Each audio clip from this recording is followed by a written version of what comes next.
Hello, everybody, and welcome to day 4 of the Altomari Entrepreneurship Summer Camp for Girls. It is with great pleasure that I introduce my friend and colleague, Miss Valerie V. Gay.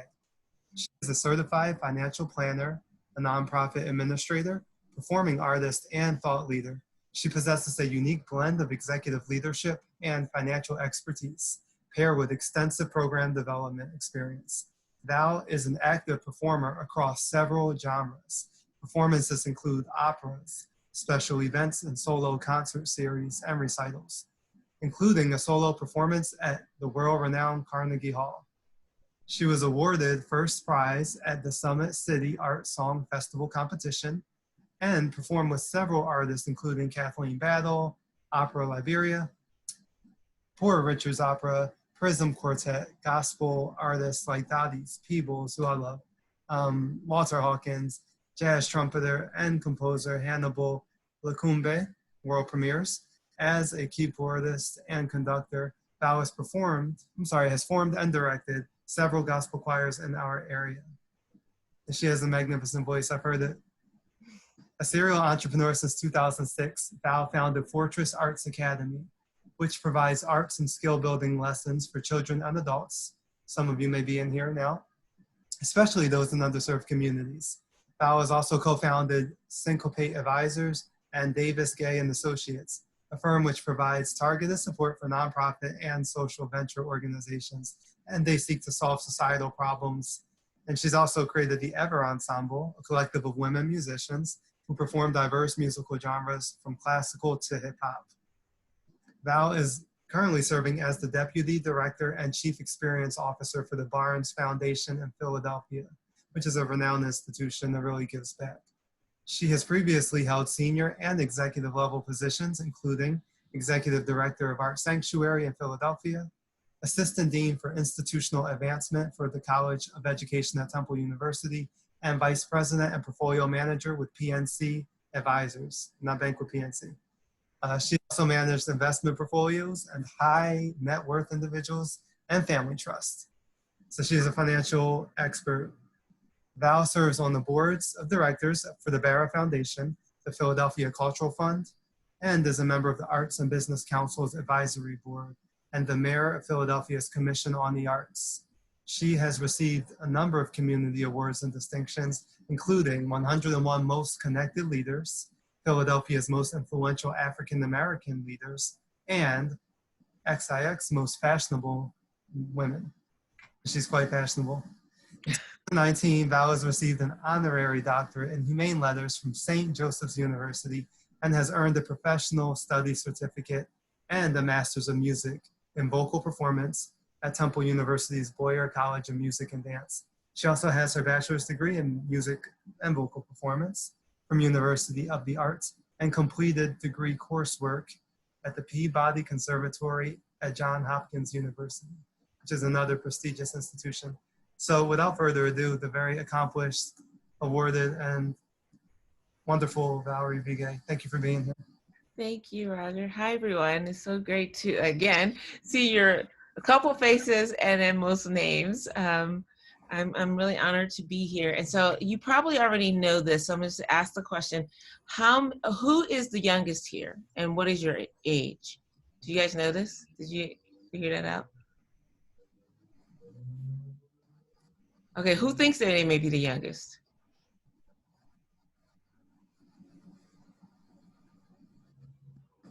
Everybody's muted.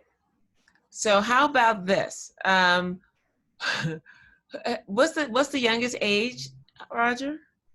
Yeah, so this is 9th to 12th grade, so I'm assuming 14. Like 14? So who's Yes. 14 here? If you're 14 and you're on mute, you can like raise your hand, use the raise hand thingy. 14? No 14s? 15? Ah, 114, Kendall. 15. Ella, thank you. Oh, Ella and Ada and Alexa. Okay. 16. Melanie and Kai and Kareem, sorry, I'm awful. Kareem, you get off mute and tell me, please. How do you say it? Karime. Karime, thank you, Karime. And Zoe and Bianca are 16. And 17? Angel. Awesome. And any 18-year-olds? Me. Kaylin? Yes. Awesome. Excellent. Excellent, excellent, excellent. So when I was your age, each of your ages, I had no idea, really. Actually, that's not true. I thought I was going to do one thing. So I'm the first person in my family to go to college and to graduate from college. And my father is brilliant, but he never finished high school. He grew up in the Jim Crow South. Jim Crow was a de facto law that was segregated in the South. And so, you know, my father as a child had to drink out of like the colored water fountains and couldn't go to certain places. They couldn't eat in certain places. And when he was, when speaking of my father, that was my father just called me. when he was, you know, when my grandparents went to vote, they would have to pay a tax in order to vote. And so when he was about 12 or 13 years old, he looked much older than he is at the time, or than he was at the time. And so his older sister was living in Philadelphia, and he came up, he might've been 13. He came up to Philadelphia and he babysat for her over the summer, and then he just decided to stay. And I don't understand what my aunt was thinking about, but she didn't make him go to school. He went out and got a job.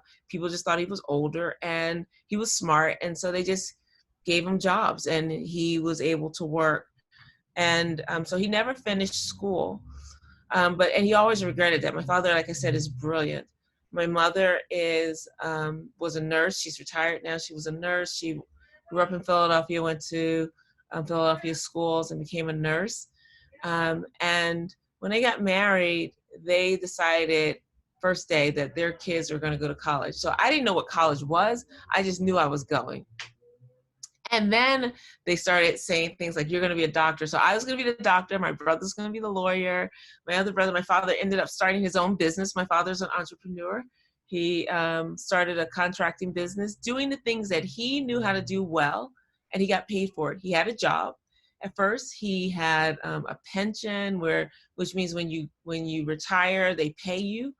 He had healthcare. He had all these benefits and stuff. And he realized that he could do better for himself just being on his own. And so his first client was actually his company that he worked for. And he realized he was making more on the side being a contractor for the company than he was making as an employee. And so he's like, ding, ding, ding, I'm going to start my own business. And so that's what he did. But he and I say my mom always wanted, both of them wanted to go to college. My mother couldn't go to college because, frankly, my grandfather, who I adored, but apparently was a sexist and was like, girls shouldn't go to college. Oh, so she couldn't go. She got to go to nursing school, but she couldn't go to college. And so that was the thing that they both wanted for their children. So I knew since I was little. I can't think of a memory as a child where I wasn't told I was going to college. And so I was supposed to be a doctor. And initially, I was going to be an obstetrician gynecologist. And I changed my mind to being an otolaryngologist, a doctor of the ear, nose, and throat. And December of my senior year in high school, I went on a class trip. I should also say I'm very musical, and my family is very musical. I have 34 first cousins on my father's side down in Suffolk, Virginia. Most of them are still there. And almost all of them are musicians. The men, I should say, are musicians. The women sing, but the only female musician in the family was my grandmother. And then there was me. And I was the second female. I was the only one out of the cousins or my aunts that was a musician. And so, you know, we would play and sing, and that's just what we did. And it was a part of my life. I became a professional musician at 16, I think, is when I got my first paycheck for playing and or singing. So I played at church. People write me to this day into their funeral plans, which is really morbid, but they do. And so I get calls saying Miss So-and-so has died and she's requested that you sing such and such. And then they pay me to do that. And that's been since I was 16 years old. And so I learned how to perform even when I'm really sad. And so, but you know, that was just something people did on the side. I didn't know any professional musicians or anything like that. It was in December of my senior year. I went to an opera for a class trip. I went to Girls High, I should say this. And I didn't want to go to the opera. It was Friday night. I never had a date anyway, so it wasn't like, that wasn't the issue, but I just didn't really go. It was cold, it was December, I didn't want to go out, and I ended up going, it was a class trip, so I went, and I fell in love with the art form. There was a beautiful woman named Jessie Norman, who was a famous opera singer. She wasn't that famous at the time when I saw her, but she was an African-American woman, and I honestly wonder if she had been anything other than who she is, if I'd be sitting here today, because I somehow saw myself in this woman, and it changed my life. And that night I was just overwhelmed. She flew out. So let me just tell you the story. I'm gonna set the stage. So the opera is called Dido and Aeneas, and it's this famous ancient story. And Dido is the queen of Carthage, which is in North Africa. So which makes sense, they would have a Black woman cast in it. And it was really great. And normally they don't have Black women cast in it. Normally they cast people and then they literally paint their bodies brown. Anyway, so she comes out, and she comes out like as a queen. Have you guys ever seen like movies where you see like Queen of Sheba or Cleopatra, and she's riding in a like a beautiful carriage, but men are carrying her, like, as they're walking, almost like horses, like carrying her? That's the way it was with her. And it was just so beautiful. And she came out, and there was something happened in the set. And I should say, this was a dress rehearsal, and I didn't notice at the time, but in retrospect, I realized this was a dress rehearsal. And so something happened. There was a mishap with it, and we were in the amphitheater. So it was Girls High, Central, and Masterman in the amphitheater of the Academy of Music. So the amphitheater is the highest point of the Academy of Music, looking all the way down on the stage. And I was in the top row. Hate heights, but I was in the top row. So the last row of the highest part of the building in the Academy of Music. And I'm laughing with everyone else. And then Jessie Norman opened her mouth, and my heart stopped. Everything just stopped. It was like a movie where everything goes black, and it's just Jessie Norman on the stage and Valerie Gaye in the top row of the Academy of Music. And she was singing to me. And I'm really fortunate because the opera, Dido and Aeneas, is really short. It's only 90 minutes, which is short for opera. And so there was no intermission, meaning there was no stoppage, because if there had been a stoppage, I might have gotten distracted, but there was no distractions. And so she just had me sucked in the story the whole time. And it's in English, so I could understand it. And we had studied a little bit, even though I wasn't paying that much attention in school to it, but I knew the story. And then we get down to the end, and it's kind of like a Romeo and Juliet story, kind of. But she commits suicide by killing herself with an asp, a certain kind of snake, and it's poisonous, and it bites her. And then she sings this amazing song that says, "When I'm dead, remember me. When I'm laid in my grave, remember me, but don't forget my fate. Remember me." And it's it's one of the most beautiful pieces of all time ever written. And it's just gorgeous. And so then she dies, and then there's a chorus, they sing a little bit, and then it's over. And so it's over, and I'm now aware that people are clapping. And then I became aware that I was crying. And then I became aware that I was the only one crying. And I can't tell you, something like happened on the inside of me, that her voice touched something that I didn't even know existed. And it was crazy for me, because I didn't know that was possible. I didn't like opera, none of that. But there was something that touched me. And I was trying to get myself together, because I was also a super shy 17-year-old, senior in high school, super shy. And as we were coming down, so you should also know the way the Academy of Music was constructed, which was, I think, in like 1890 or something like that. It was always constructed that the highest seats were really the cheap seats, right? So the way it worked back in Victorian Philadelphia in 1890s was that you could enter the main gate. So everybody know where Academy of Music is, right? On Broad and Locust, you've seen it. If you've seen it, like if you give a thumbs up or something, or Bianca, raise your hand if you have. Okay, cool. A couple people. Okay, great, excellent. So Academy of Music, thank you. The Academy of Music is great because it's beautiful steps out front, right on Broad Street. You can just walk up. It's about what, 10 steps? But that's only for like the first 4 levels. If you're in the amphitheater, you actually have to enter, not these days, but back in the day, you have to enter on Locust Street and walk up all these stairs. I mean, it's a lot of stairs. And even to this day, there's no elevator down. You gotta walk down the stairs to get out. So crazy. So, they, as we were walking down the steps, and it's like these spiral stairs, my teacher looks up at me, and I'm still trying not to cry, trying to like get myself together, because it was just really, you ever been touched by something? And thumbs up if you've ever been touched by something like this made you so emo and you couldn't figure out why you were so emo, just like crying or laughing or whatever. Kaylin, Aida, yes, thank you. It's just something like you can't control it, you know?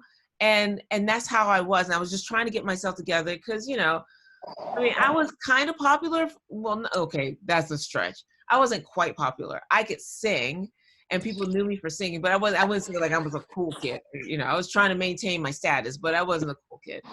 So, you know, I wasn't trying to be different from everybody else who just seemed like, oh, I was sing, whatever, you know. So, yeah, can you unmute your phone? Yes, thank you. Amira, can you mute your phone? So, thank you. It's so good to see you, Amira. I was worried. I was like, oh no, Amira's not here. Yay. So my teacher looked up at me and he was like, Amira, mute your phone. My teacher looked up at me. Roger, can you hear her? Sorry, Amira, we're going to try to, if I can mute. Here we go. We're good. Great, thank you. So my teacher looked up, I'm easily distracted, clearly. My teacher looked up at me and he said, did you like that? And I will tell you all, I don't know to this day what possessed me to say the next words that came out of my mouth. I'm going to repeat, I was shy. I wanted to be cool, but I wasn't. I didn't really like opera, but I loved what was happening, what I saw. And, you know, I really, frankly, I wanted to be liked. And so my teacher, when he asked me that, I immediately looked at him and said, do you think I could do that for a living? And then he looked back at me and he said, come see me on Monday. Now, I tell you this, if he had not said that, or if he had done anything, he'd been like, you or really or anything like that, I would have said, oh, I was just joking, no, and then I would have gone off and become a doctor. All right, because I'm smart. I'm just gonna say that. Roger knows that because Roger's mom and I went to the same school. She went to Girls High too, and she's super smart, and we just knew we were smart. That's what I knew, right? But that's all I knew. But he didn't do that. And so my first piece of advice to you is, if there is something in your heart, if there is a dream that you have, don't be afraid to say it. And but say it to a trusted person. And if your dream comes back at you, someone goes, you take my story. If Mr. Murphy had done that, because no one had ever told me what I'm about to tell you. If Mr. Murphy had done something other than that, then my dream, the thing I was supposed to do, wouldn't have happened. So I'm telling you, if you have a dream, one, don't be afraid to tell it. Don't be afraid to own it. If it's in your head, it's possible. Even if it's never been done before, it is absolutely possible for it to happen. You know? So that's the first thing. The second thing is, Mr. Murphy, so all weekend long, I was nervous. I went into Mr. Murphy on Monday morning and I was like, hi, Mr. Murphy, pretending like it didn't happen. He was like, were you serious about Friday night? And I was like, yes. He goes, well, so was I. Let's get to work. And then he helped me choose music schools. He helped me choose teachers. In order to get into a music conservatory, which is the highest level of music school, you have to audition. I had to audition singing in at least one language, singing in at least Italian. I had to sing 3 songs. I had to memorize these songs. I had to do other musical stuff. That other musical stuff wasn't hard because I was already a musician. I just wasn't thinking about it in that way, right? And so in 3 months, I got accepted to 5 of the top conservatories in the country. And Mr. Murphy decided that I should go to Peabody Conservatory at Johns Hopkins, which is where I went. And again, I say Mr. Murphy decided because I didn't know what I was doing.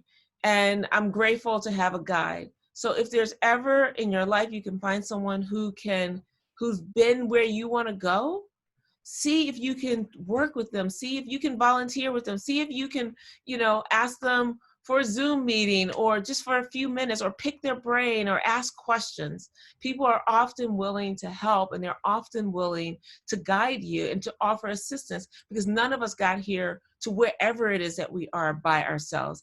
We've always come because somebody else either opened a door or held our hand or pushed us through the door. And that's what Mr. Murphy did to me and for me. And so now 9 months later, or 8 months later, is August. I'm on the campus of Peabody Conservatory at Johns Hopkins in Baltimore, Maryland. And I am surrounded by people from all over the world who have been studying to come to a school like that all their lives. Some of them said, oh yeah, my parents decided when they got pregnant that I was going to be a musician and a classical musician, and they've been giving me lessons since I was 2 years old. That wasn't my story. And all I knew was that I was smart, and all I knew was I knew how to sing, but I didn't know like the mechanics of singing. I didn't know anything, but I was grateful because I had been trained to be a citizen of the world, not necessarily a professional musician. And so citizen of the world means I can carry myself anywhere, right? So right before this, I was on a call with a billionaire, for example. I talked to her the same way I talked to you, because I'm not intimidated. I was taught not to be intimidated by stuff like that. That is about your character as a human being and not the stuff that you own or what you do, if you will. And so Girls High gave me that.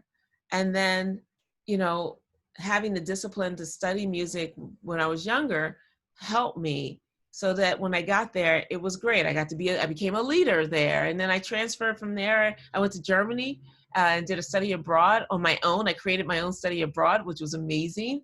And then I came back, and then I went to the University of the Arts in downtown Philly. And then for a while, I was double majoring because my parents were still scared that I was going to be a professional musician.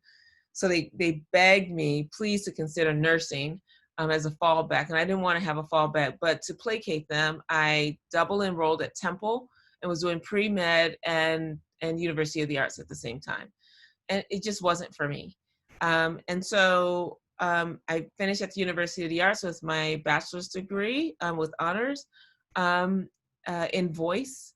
And then my life took an interesting turn, plot twist.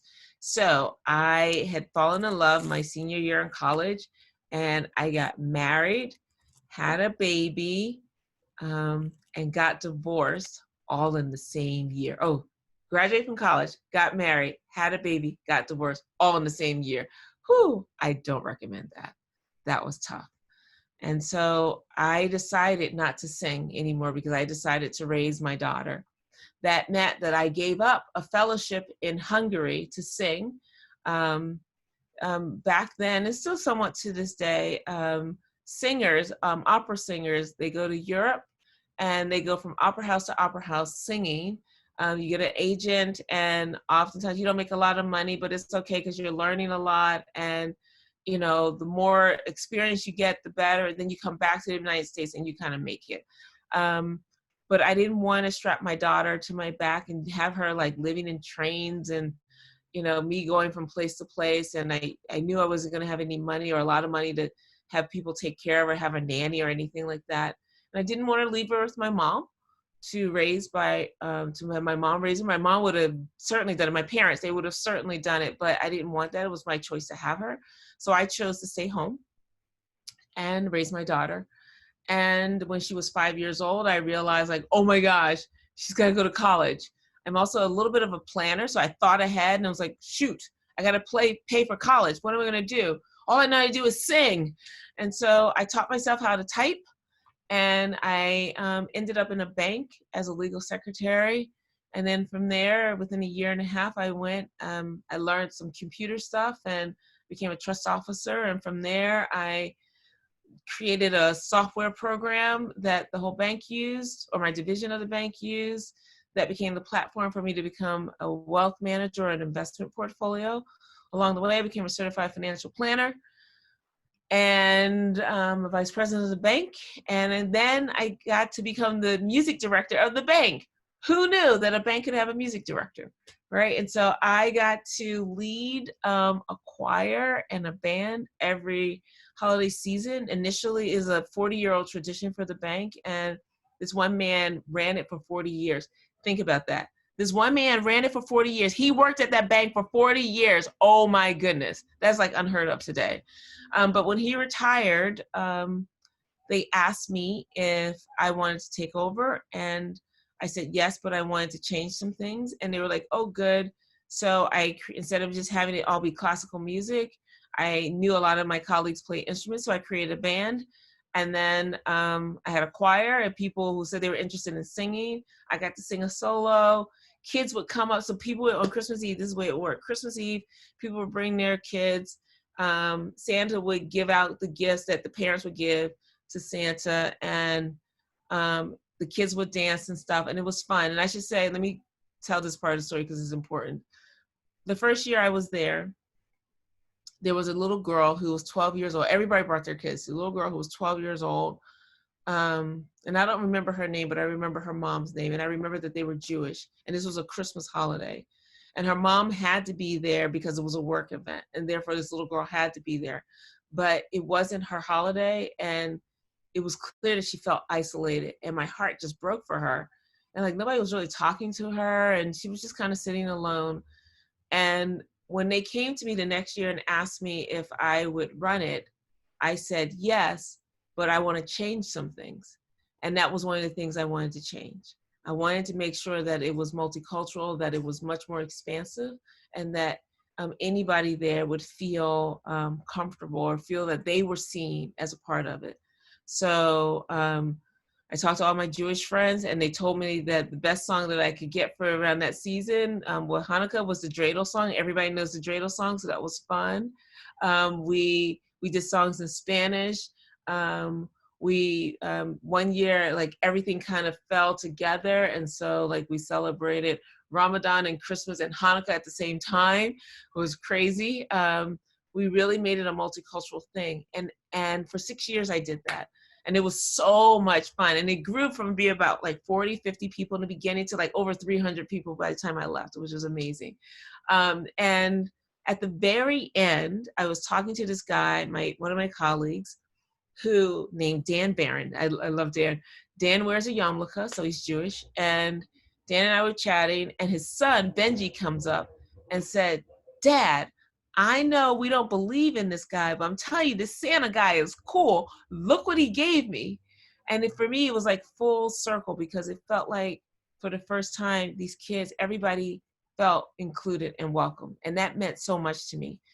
And so, but the skills that I got from running that choir, then I got to run a choir at church and play for church. And that was really great. But I got to be my musical self. And in fact, I was at an event at WHYY filming a TV show just in the audience. You know, like you see kind of like the talk shows where you have people in the audience. If you've seen like those talk shows, you guys have all seen talk shows. Thumbs up, right? Anybody seen talk shows? Nobody seen talk shows? What? With audiences? Thank you. So I was in one of those. And during the commercial break, it wasn't really a commercial break because it's WHYY, it's public TV. The host said, who here has a dream that we could talk about? And I didn't have the advice that I just gave you about follow your dreams. But thank goodness my colleagues on either side of me did, and they shot my arm up. And I was like, whoa, what are you talking about? What are you doing? And they were like, she can sing. And so there was somebody else in the audience who heard that I could sing and got the voucher of my colleagues, who then invited me to give a concert in Cherry Hill, New Jersey for the Cherry Hill Cherry Blossom Festival. And that day, March 27th, changed my life because I was giving a concert. It was a Sunday afternoon. I was looking out the window. It was a beautiful day. The music was starting from the next song. And I thought these words, wow, what a beautiful day. I got to go manage money tomorrow. Oh, there's got to be something better I could be doing with my life. And that changed my life. I loved my job. I managed high net worth portfolios, at least a minimum of $1 million in investable assets, not including houses. I had beautiful colleagues, I love my colleagues. I'm still friends with some of them today. I love my clients. I'm still friends with some of them today. I'm actually going to visit one tomorrow.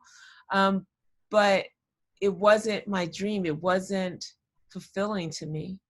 And so I ended up at Temple University doing, running alumni affairs and fundraising, became an assistant dean in that. And that was great. And then I ended up, they came to me after that. Every job I've had, well, I've only had 2 jobs since then, but they've come to me. First was Art Sanctuary came to me. It was a community arts organization, which is beautiful. And then the Barnes Foundation came to me. I didn't apply, they came to me. So another piece of advice is when you do what you love and you become really good at it, people will seek you out. People are always watching you, even if you don't realize it. And not in a creepy kind of way, but they're looking to see what you do. And then when the opportunities come up, they sometimes will call, or they might not be the person who you think is looking at you. They may tell somebody else to call you. That's what happened to me. I didn't think anybody was looking at what I was doing.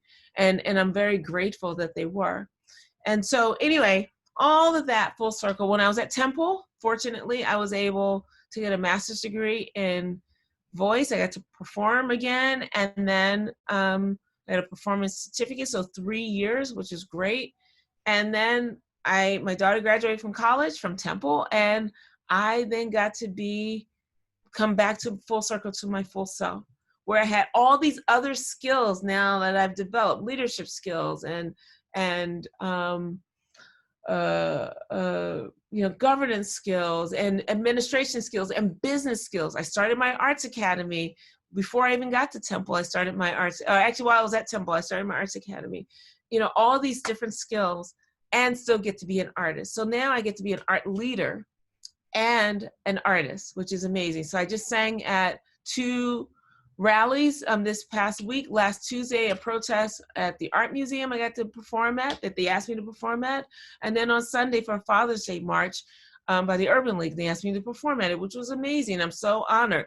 And then, right before this, I get to talk and do my work for the Barnes Foundation. So I get to do all these things, because that's the next piece of advice. You don't have to be captured by one thing. If you do one thing and you love it and you're a specialist in it, go for it. Be the best specialist you can be. But if you have lots of different interests, that's okay too. That's beautiful. That's called a generalist. No one told me this. It took me years to discover this. And it's beautiful to be a generalist, because we need both generalists and specialists, because combined, they run the world. And usually, the generalists actually oversee the specialists, because the generalists can see broader than usually the specialists who have their heads down and going. And again, neither is better than the other. They're just different facets. And if you can find out who you are, the better, and embrace who you are, the better it'll be for you. So now I get to be a serial entrepreneur. I have multiple companies and ventures, as well as be an artist and an arts administrator. And that's my story. Very long story. Sorry it's so long. So I'm going to open up any questions.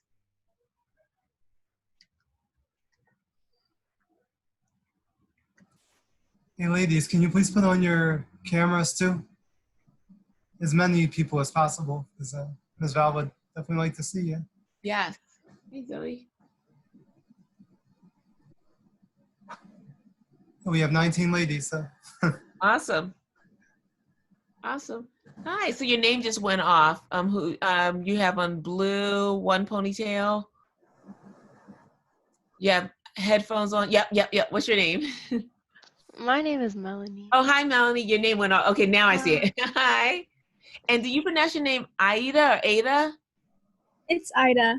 Ida. Sorry. I tried and was wrong. And you, nice to meet you. You in the blue, your name went off too. You were just doing this.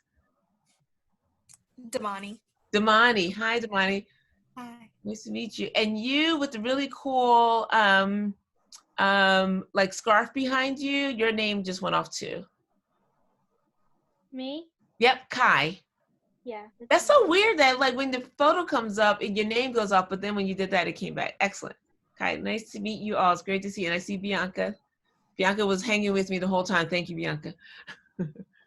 Amira, put your photo on.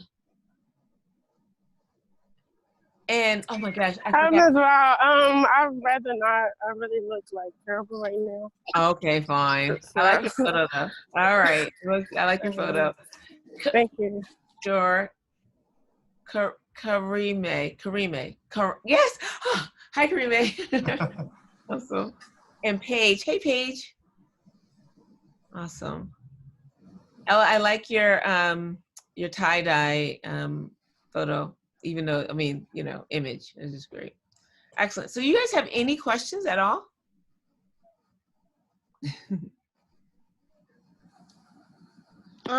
So my question was like, was your like parents disappointed when you decided to like sing instead of going to like being a nurse or something like that? Oh yes, they were very disappointed until I graduated from college. So when I graduated from college, literally every break, I wish I could have recorded. Honestly, if we had had cell phones back then, I would have recorded it, and then right before my mother started, I would have pressed play and say, "Don't worry, I already got it," you know. But that didn't happen. So they were so disappointed. They were scared. They were really afraid for me because there is a trope there is a narrative out there about the starving artist, right? And that no one wants their child to starve, right? And so they just wanted me to have a skill, a good job. We didn't know anyone that was a professional musician or singer. So, but the day I graduated from college, my father drove me early because students have to get there before everyone else. And we were in the car. He was like, honey, I want to apologize to you. And I'll tell you, the next couple seconds, I didn't really hear because in my mind, I was like, wait, did he just say apologize? Because my father had never said that to me before.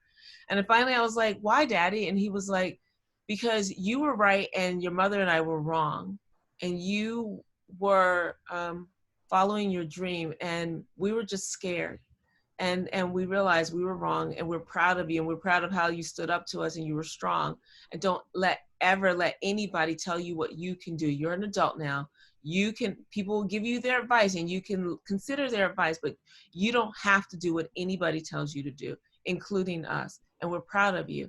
And I have to say, my parents, they came to Baltimore to see me in the opera. I was dressed as an old woman, you know, like they've seen everything. They're amazing. And now they're super proud. Like they call me Dr. Val, which is hilarious. So here's the thing. When you get an honorary doctorate, a lot of people do it, but when you get an honorary doctorate, some people call themselves Dr. this or Dr. that.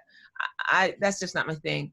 But my parents are so proud and the people in my community are so proud. It makes me proud. And they realize that me following my dream, me being different, is what makes me me, and what makes me how I can contribute to the world. Thank you, Kaylin, for the question. Thank you for your answer. Sure. Anyone else?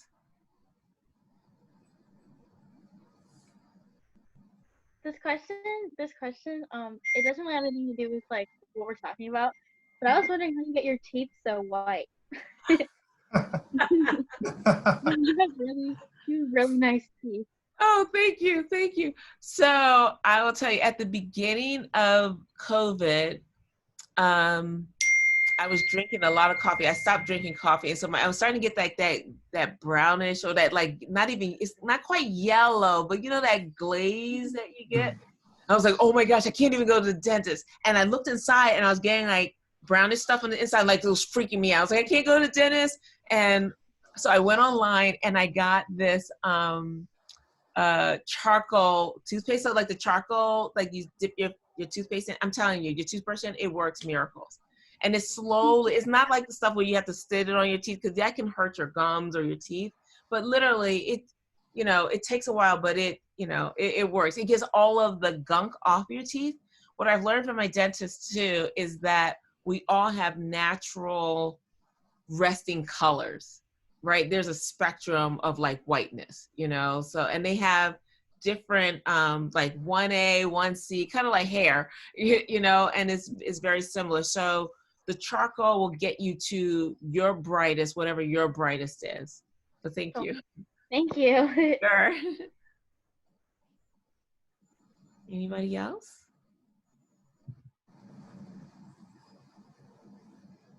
I have a question. I'm trying to let girls go. I have many questions. It's such a story. How was it making the transition from being an artist into being an arts leader or an administrator? Sure. It actually happened the other way around. I never identified as an artist until after I became an arts administrator. So, because to me, artists were like people who were just putting everything on the line to do their craft. Roger, you're an artist. Like, to me, I was just like, yeah, I sing, but I'm a musician, but but I never really considered myself an artist. And at some point, maybe 2 years into Art Sanctuary, I realized that the vision of the organization was coming from my creativity, and I started realizing that I was actually making art through my leadership.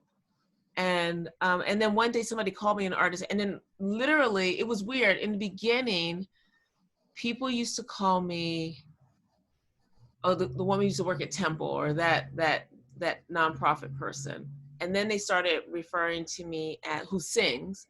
Then they started referring to me as the artist who also works at, and so it was really interesting. And so it wasn't really much of a transition. I'm grateful that I'm at the point in my life where I can just be myself.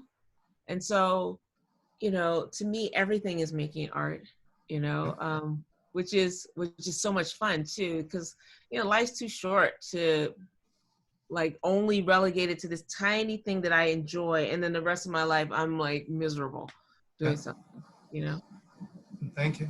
Sure. Well, let me ask you ladies something. You guys are so quiet. So I'm gonna call out your names. I'm just go in order of my screen, and then you tell me, I know you're gonna do your thing tomorrow, so you don't have to tell me everything, but just a general idea of either what you're thinking about with your business or what you want to do when you graduate from high school, starting with Bianca. So for the business ideas we came up with in the program, we all gave ideas, and then groups were created based on how similar ideas were. So I'm a part of the athletic group, and we decided to come up with like a youth center called the Mamba Center, named in honor of Kobe Bryant, because so many students and kids our age looked up to him, for high school student athletes to get better at the sport that they want to hopefully go to college for or go pro for. And it's for students in the Philly area that come from low income or impoverished communities that don't have access to private schools or have enough money to get into leagues or clubs, because those are quite costly. And so at the center, there are different departments that can help them. So there's a health department where they learn how to keep themselves healthy, develop healthy habits, learn do's and don'ts. So like, don't take steroids to get better. Don't spend so much time in the gym. And then there's an equipment department where previous or like former athletes can donate their sports equipment to the center, because sports equipment is very expensive, especially if you're taking it seriously. So that takes that burden off of the students. And then they can also have mentorship where they learn how to, they're basically getting free training so they can develop their skills. And then what else was there? Oh, and then there's also availability and access to colleges and scouts from D1 colleges. Nice. Nice. That's awesome. Excellent. Thank you, Bianca. Zoe. I'm in the same group as Bianca, Mm-hmm. and what I do for my group is I'm the director of training. And what that basically is I would be training and like conditioning the athletes to get into shape. And then I would be in charge of like tip hockey and lacrosse because that's what I play. So then I would help high schoolers who are looking to either learn the sport or take the sport really seriously. I would help them just like learn more tips and just know how to make the sport a little bit easier for them. Nice. Awesome. Excellent. Thank you. You're welcome. Okay. Melanie. So for my group, we wanted to do something with diversity, but we had basically two separate target audiences, but it all was supposed to benefit the same issue. So our one target audience is to help the youth in low income areas, and our second target audience was college students that were going into teaching majors, and it was going to tie in together because we would be able to create a program so that the college students that were going into teaching majors could go and help the children of the youth in the lower income areas and help them get the either tutoring or a different education that they would need that couldn't be provided at their school. Nice. Awesome. Excellent. Thank you, Melanie. Mhm. Damani. So I am a part of the health and wellness group, and we decided to create a traveling hospital for homeless and undocumented families. So it's pretty much just we offer services such as, regular and emergency checkups. We also administer medicine. And it's pretty much, those are our target audiences, but it's definitely just for anyone who cannot afford healthcare or someone who is not allowed to purchase healthcare. Wow. Excellent. Thank you. Thank you. Karime. Hi. So I'm sorry about the background noise if you guys can hear it. Nope, can't hear anything. Well, when I'm older, there are many things that I want to do when I'm older. I'm not sure which one to do because I have like many different things that I like. But I was thinking like a criminal psychologist, a journalist.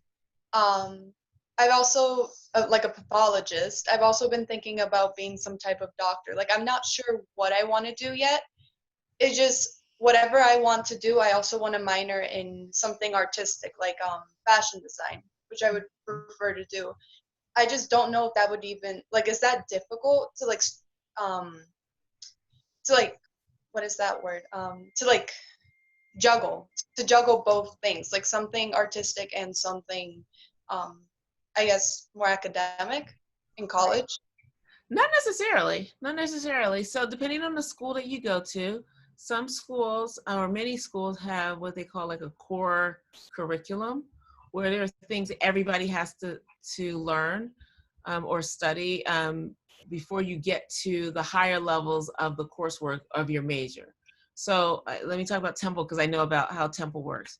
So Temple, you come in, let's say you want to be a pre-med because you would have to be a pre-med because for all those things, in order to do any of the things that you said, you would have to go to graduate school, right? So in order to go to graduate school, you have to have all the sciences in order to get to those places, right? So that's great. So if you take a giant step back, everybody has to do the same set of courses. So, or in some way, when I say same set, or types of courses. So there's usually some kind of English class or literature class, some kind of math class, certainly science. And then there's usually some kind of humanities class. It could be languages, it could be the arts, it could be any number of things. And then oftentimes I've seen people do do minors. Sometimes a minor will extend the time that you're there, which is okay, because you're getting this thing under your belt too that you want, right?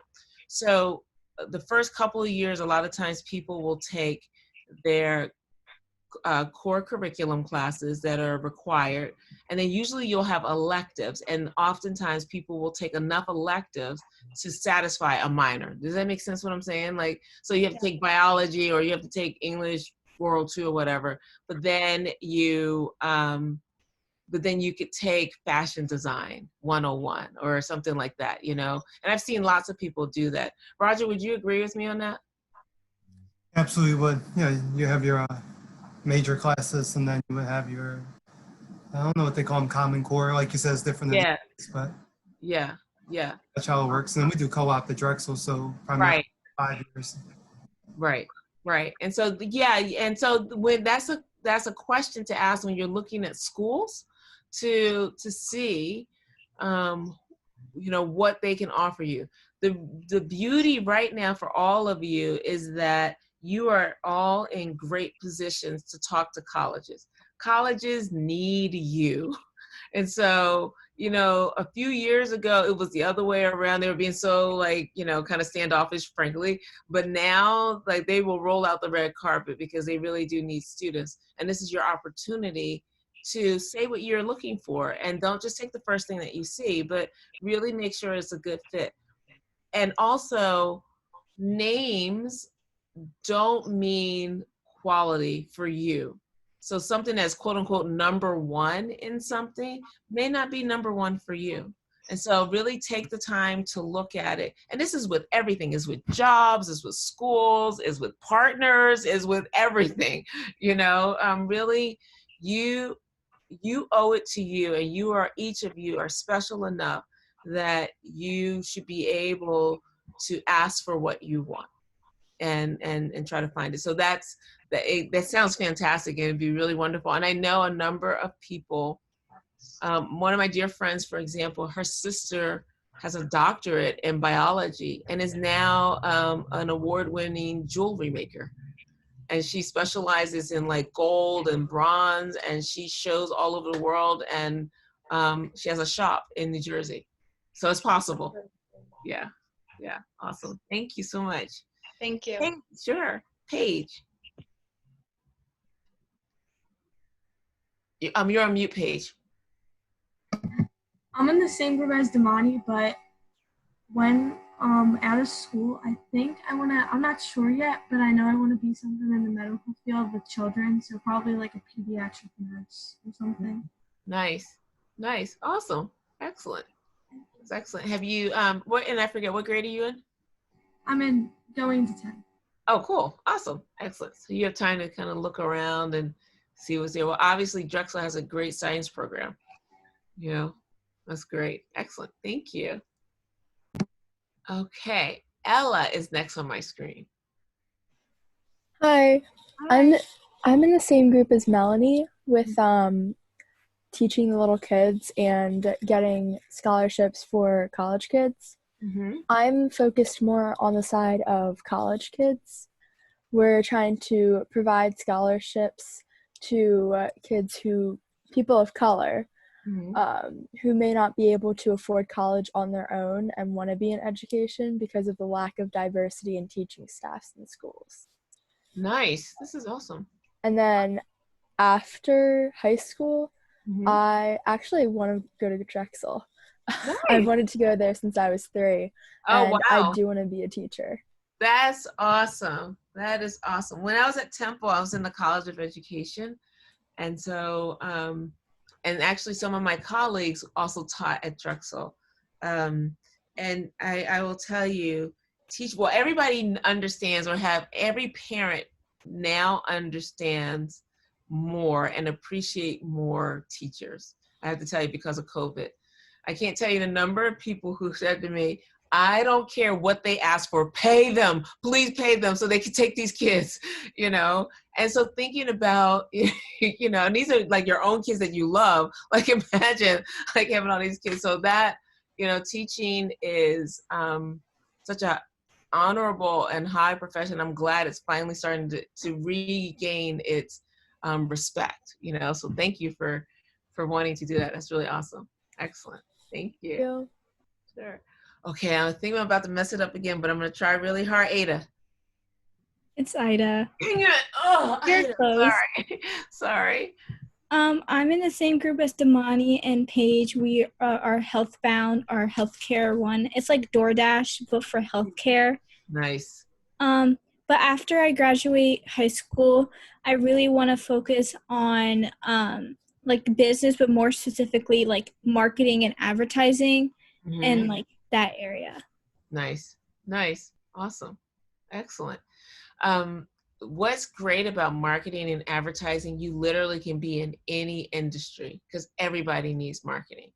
And so, in fact, even in COVID and, you know, 41 million people out of jobs, the marketing director of the Barnes just got a job at Penn as the head of marketing for Penn. Like they are like, and everybody's really sad because she's really good. Again, if you're really good, people will come looking for you and they'll pay you what you want, which is great. Awesome. Thank you. My screen has moved around, so let me see who I haven't heard from. Kai. So I'm in the beauty group. So our idea was to create a hair care line that was catered to everybody of every hair type. Nice. Because I know, especially now, I mean, I definitely struggle with it, trying to find good things for my hair, things that work for it. And it kind of does have to do with what I want to do when I grow up. So when I grow up, I want to be a chemical engineer. I don't know where I want to go to college yet or what exactly I want to do, but I know that I want to be a chemical engineer and I want to work with like makeup and hair care and skincare kind of stuff, just like the formulas for those. Nice. That's yeah. awesome. Thank you. You guys know Campbell's Soup, right? Well, they have engineers, chemical engineers who work there. I forget what they call. They don't call them engineers. They call them, they don't call them chemical engineers. They call them, I can't remember the name. But my friend, so you guys remember, you may be too young because I don't know if they still have them on the market. Soup in a can, like you can put the can in the microwave. Yes.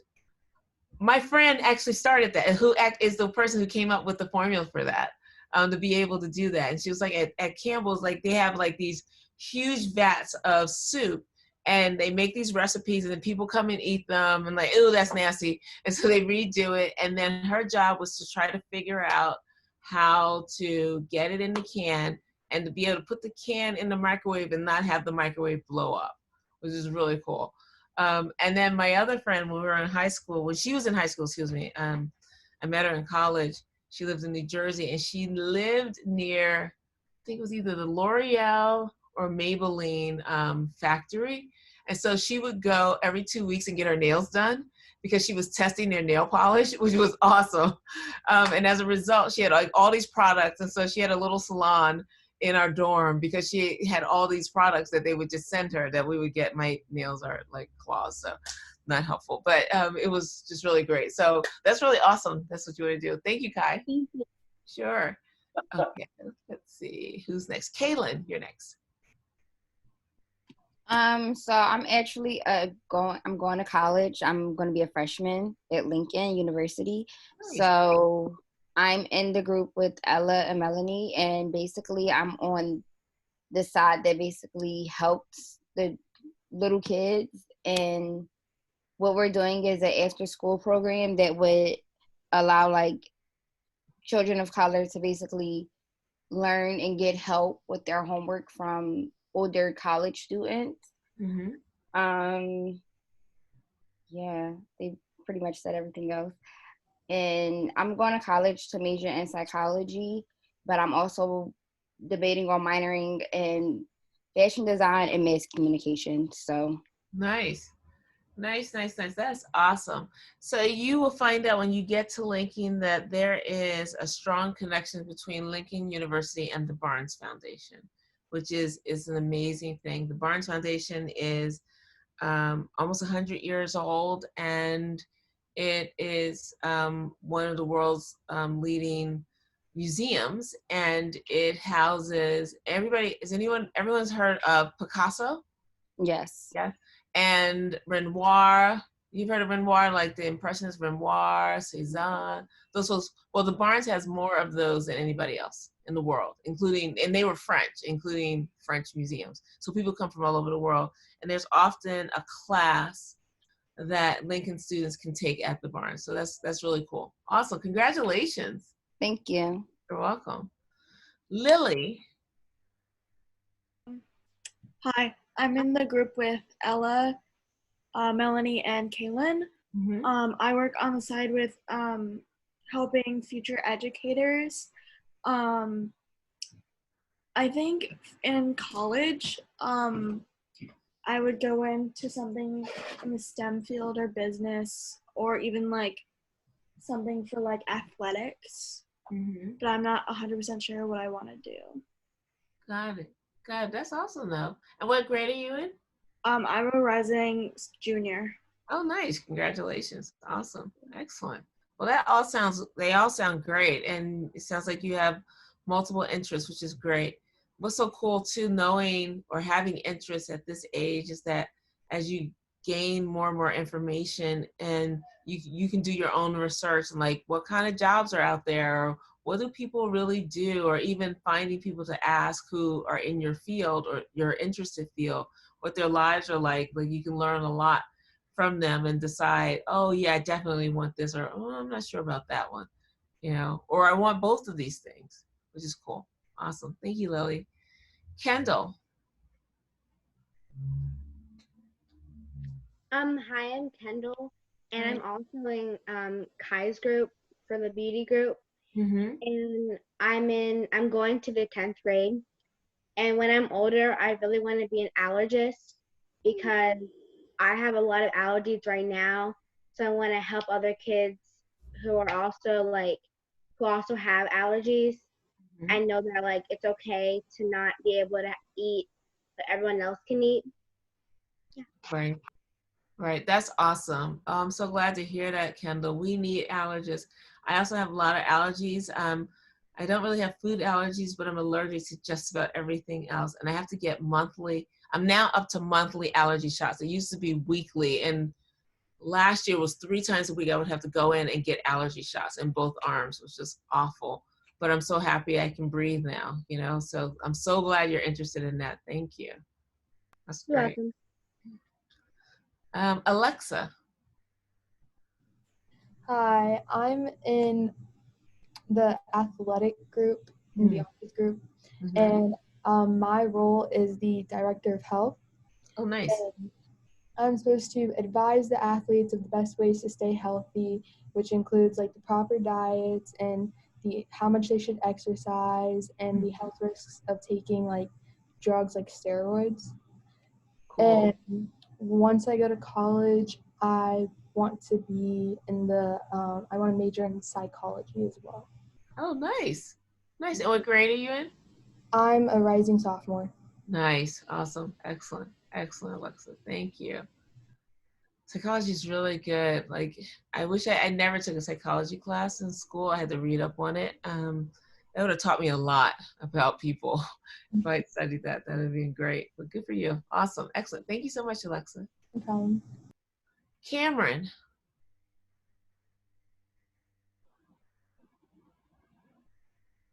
Cameron, if you're speaking, you're on mute.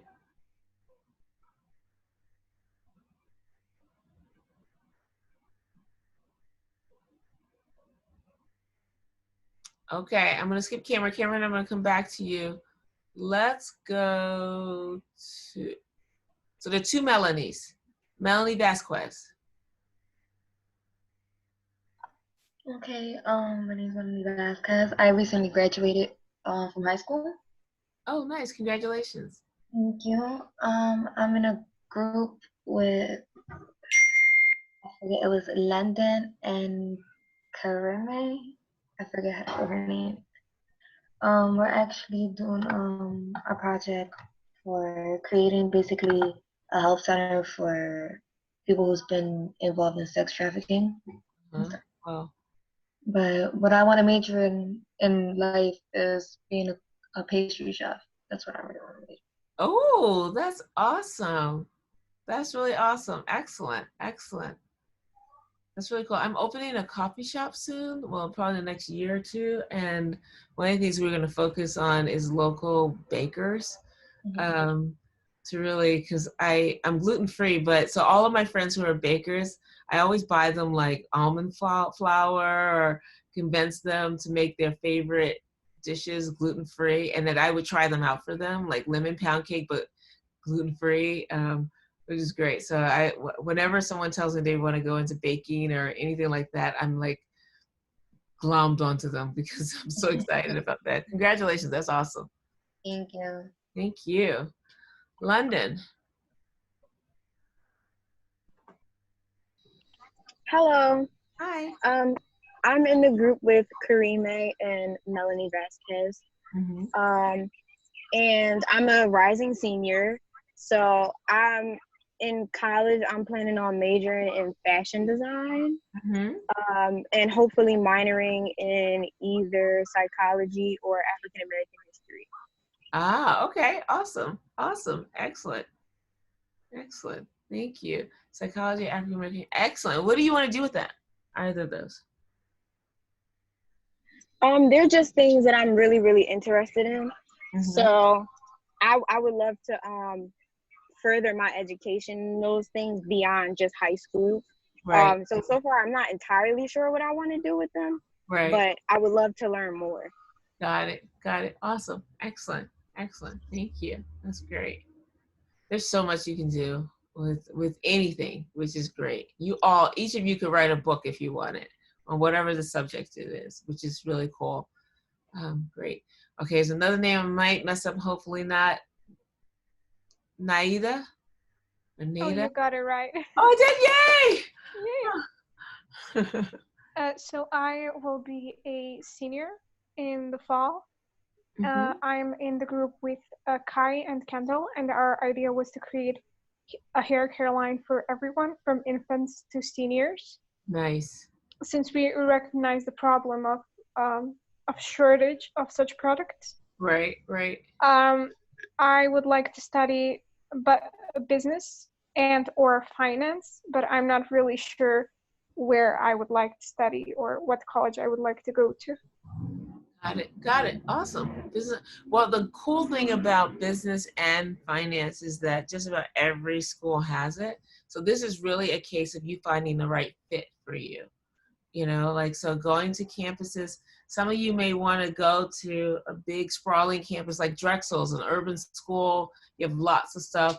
How many have been to the Chick-fil-A? Oh, I guess they're not even open, right? Because you guys are not on campus. Duh. Sorry. But if you get a chance, once the world opens again, you come on Drexel's campus. It's amazing. Some of you may want to go to a smaller school that's like is its own city unto itself, and everything, like there's no driving in the campus, you just walk everywhere and it's just really close. And as a performer, I sang earlier this year, right before COVID hit, in California. It's a beautiful little school, and it has about, 5,000 students.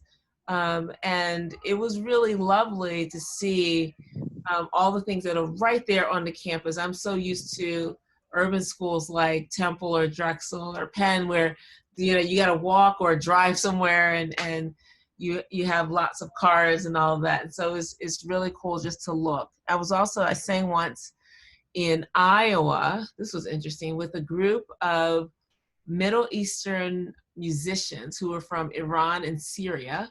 We flew to Iowa to perform, and I sang in Arabic with them, which was also really interesting, at Grinnell College. And when we got to Grinnell, it was a tiny little town, but the school itself was like its own little city. It was beautiful, absolutely beautiful. And so, and I didn't know, when I was applying to schools, Mr. Murphy chose for me. I didn't know what was anything. So definitely, all of you, please explore your options when you're doing it. And I see a couple of questions here that I'll get back to at the end of this. Cameron, or actually, if you want me to answer it live, just type in here, the person who just sent me a note privately. If you want me to answer it here, let me do so. Otherwise, I'll type it in for you. Cameron, are you back? or able to talk? I think Cameron's mic doesn't work. She told us earlier that Oh, it's got it. Okay, Cameron, do me a favor. Can you just type real quickly just something about yourself, what group you're in, and what and or what you want to do when you are when you graduate from high school?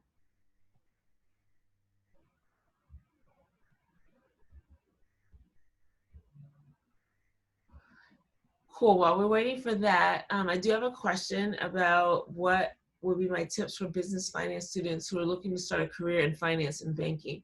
The best thing to do when you're in school, and this is for everyone, try to get a paid internship. It's like what Drexel co-ops are, which is great. So Drexel co-ops, is, I'm sure Roger's told you guys, you get an opportunity to try out your career. And you get to work in an environment with the kinds of professionals that you're studying, who's in the industry that you're studying.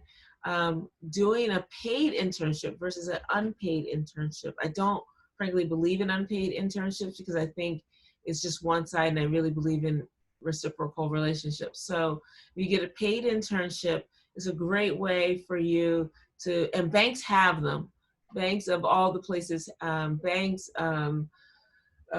business offices, corporations have them where you can go in and you can do internships while you're still a student. And oftentimes, I know a number of people who came into industries as interns and then became professionals in those interns. Awesome. We have about 11 minutes to go. Any more questions? Anybody want to say to anything, or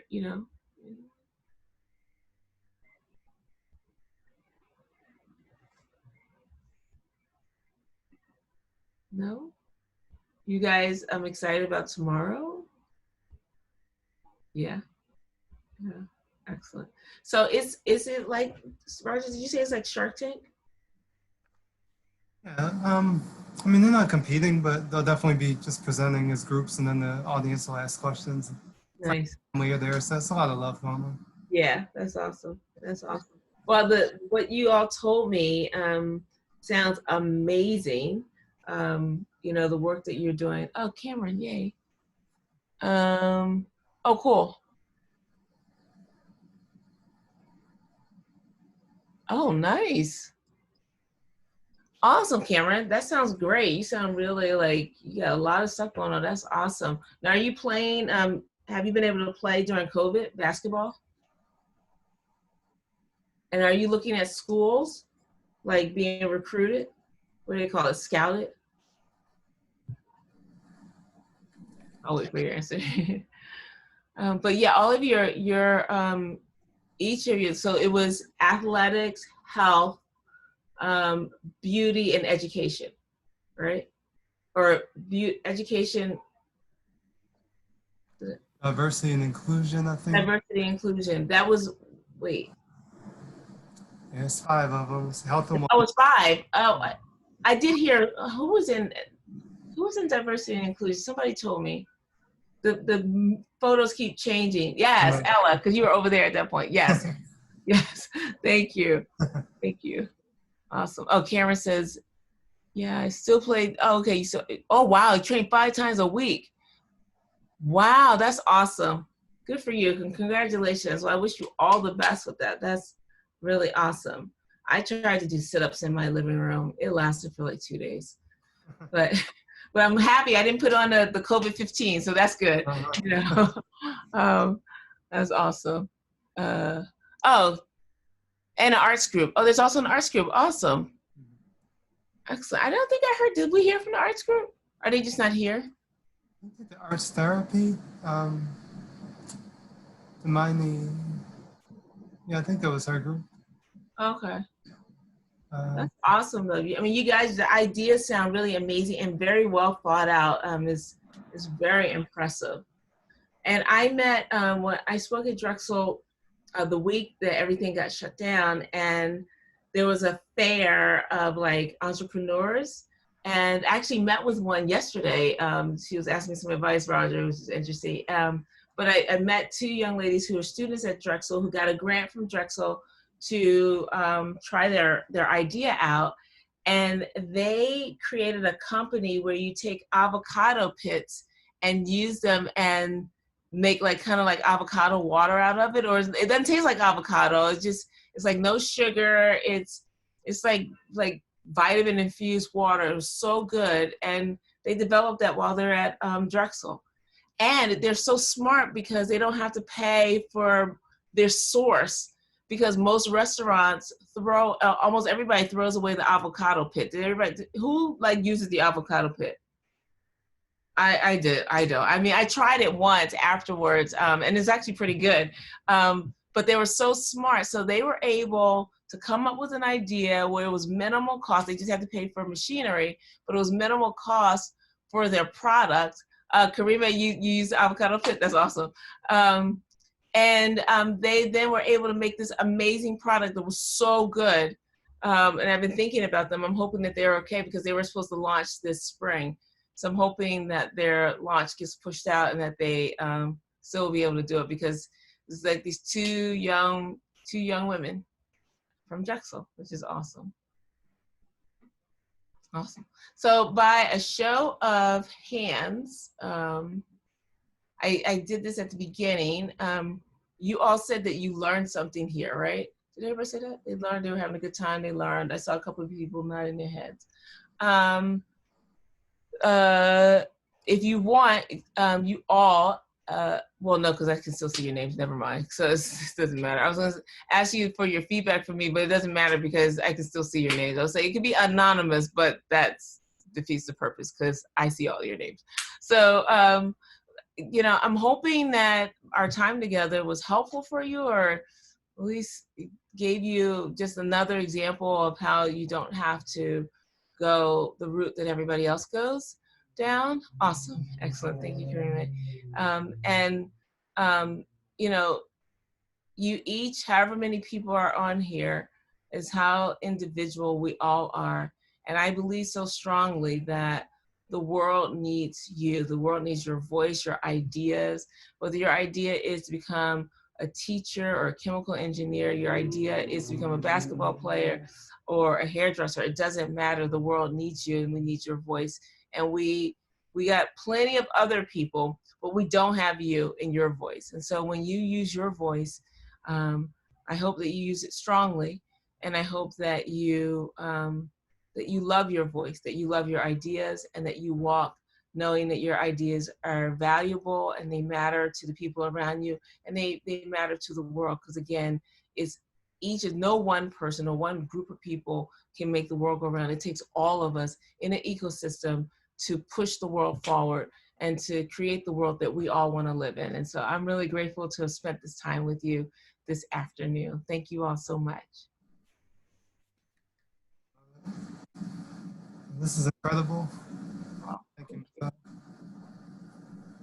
you.